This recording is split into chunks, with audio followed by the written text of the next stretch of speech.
Hi everybody and good morning. This is Dr. Bob here. Welcome to week 4. I wanted to talk to you just briefly in this video announcements about a few things that I think you might find helpful. Now, week 4 is all about socialization.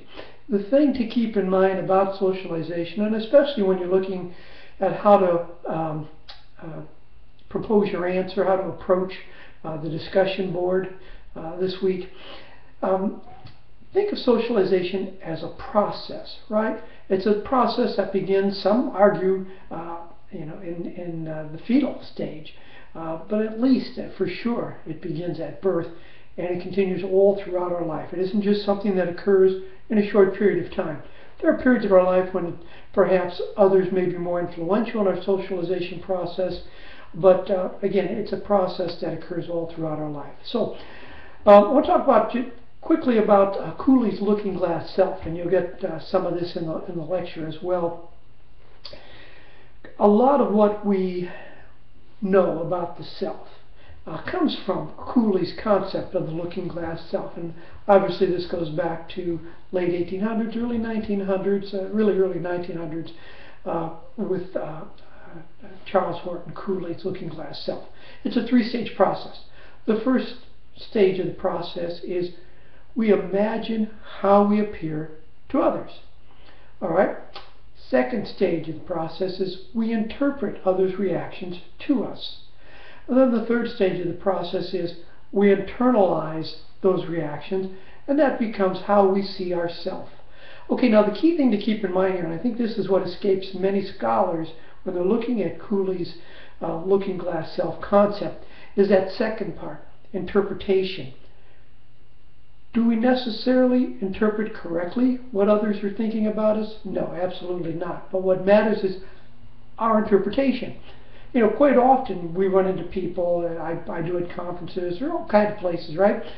And you talk to them, oh, hey, nice to see you, right? Oh, you're looking well. Did you lose weight? Hey, that was a great article you published, whatever. But is that what they really mean? Now, that may be how I interpret it, but maybe they're being sarcastic, or maybe that isn't really how they think of me, right?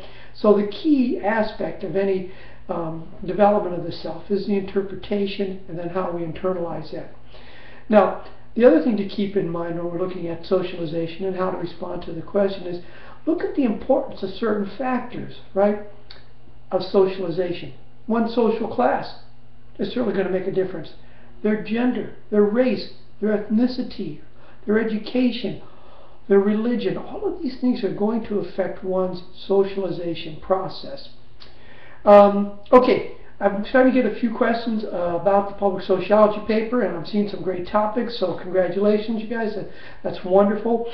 And of course, I'm always available if you want to, run a topic by me, or if you have a draft or something you want me to take a look at. I'm always glad to do that. But remember, part of the process, if you will, on the public sociology paper is to do a little bit of research, right? Go online, go to the library, whatever, and once you identify the problem, then research a little bit. When you do your research, what you'll find quite often are some ideas about how to resolve it, and that'll help you in the next step of the paper. Well, that's all I have for this week. I hope you're all doing well. Again, reminder, when your assignments are due, be sure you check those dates and get them in by that time. And if you're struggling, if you're having issues with something that's preventing you from getting your assignments done, for God's sakes, don't just leave me out of the loop. Let me know what's going on. I'm always willing to work with you. That's, I think, one of the biggest mistakes students make in college is they think, oh, the professor doesn't care. We care. Our goal is to get you through this thing. We've been there, and now we're going to try and help you get through this. So if you're having an issue, you're having a problem, something I can help you with, maybe someone I can refer you to, let me know. We'll work together on this and make sure we get you through it. So anyway, have a great day, and I will be talking to you soon. Bye now.